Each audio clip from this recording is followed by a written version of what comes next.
Most people, when they heard what we were doing, thought it was ridiculous, and we couldn't get a lease for 2 years. Even though we had an airtight business plan, we had funding, everything was in line. Miguel Castaña Herrera and her husband's 2019 struggle to open Cafe Corazon in Westport didn't stop there.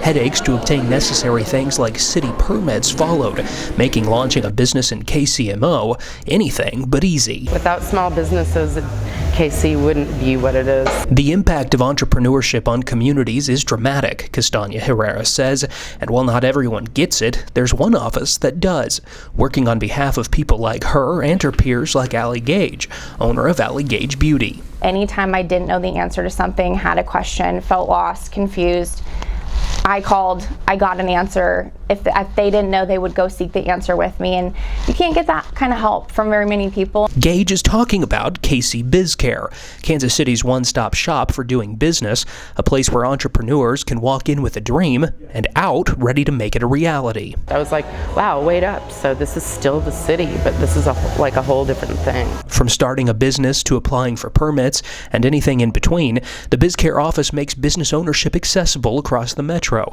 and empowers entrepreneurs to realize their dreams stress-free, a promise that's found new impact amid the COVID-19 pandemic, which moved many BizCare services online. A major relief for Castaña Herrera when Cafe Corazon expanded to the Crossroads earlier this year. I just made a little sign-in, and all of the forms I needed were there.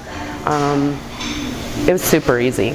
And then if I got stuck at all, I actually just called, and they were like, oh yeah, just press this, or I'll get that for you. Gage recalls a similar simplified experience.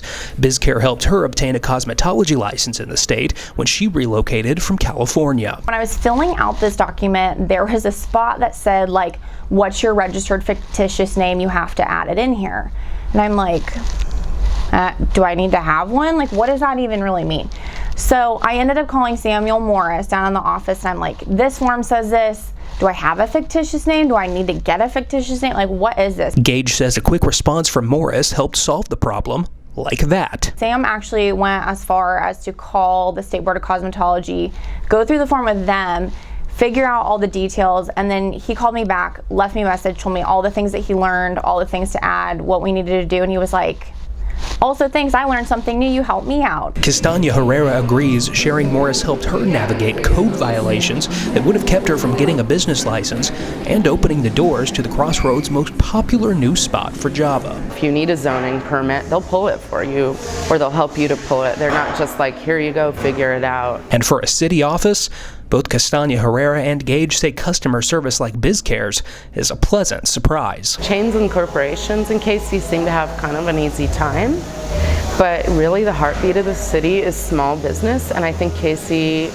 BizCare actually recognizes that because they're set up to help people like us. They want everybody to win and succeed and do things correctly, so it has been so valuable to me and really helpful, and I feel very lucky to have had their help getting started. The city needs to probably look at them for a model for everything else.